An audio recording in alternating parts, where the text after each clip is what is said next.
মালিক রে, আমি বড় পাপী, আমি বড় গুনাহগার। ও দয়ার আল্লাহ, আমি 10 বছর তোমার গোলামি করি নাই, আমি 20 বছর গোলামি করি নাই। আল্লাহ আজকে মনিরুল ইসলাম শরীয়তপুরী আমার ভাই শোনা গেছে তোমারে বন্ধু বানাইলে ওই জান্নাত পাওয়া যাবে। মালিক রে,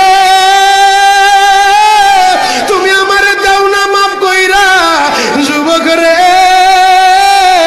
যদি কেউ আল্লাহরে বন্ধু বানাইতে পারে তার কোনো আর চিন্তা নাই, তার চিন্তার কারণ নাই গো বাবা।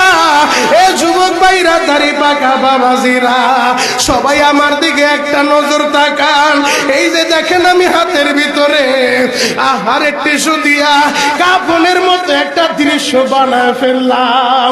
এমন একটা কাপড় আপনার শরীরে একদিন উঠে যাবে, আমার শরীরও একদিন উঠে যাবে।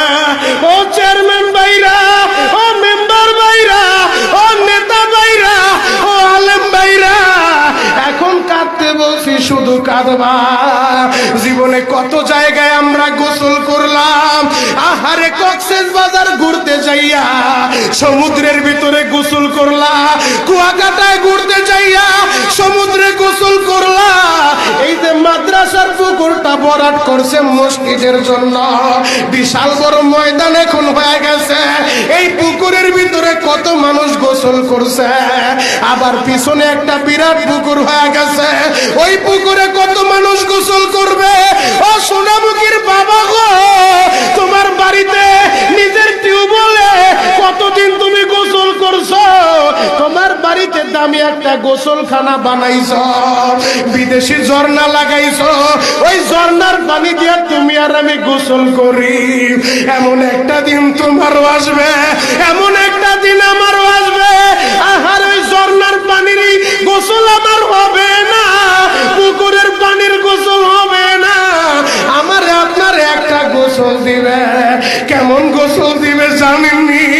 বড়ই পাতার হালকা গরম পানি দিয়া আহারে মসজিদের কর্নারে পড়ে থাকা 4 পায়ার খাটিয়াটা বাড়িতে নিয়া পর্দা দিয়া একটা ব্যারিকেড দিয়া বড়ই পাতার গরম পানি দিয়া আপনারে আমার গোসল দিবে গো বাবা। ওই গোসলটা যেদিন দেওয়া হবে, আহারে এরপরে আর দামি কাপড় পরতে দিবে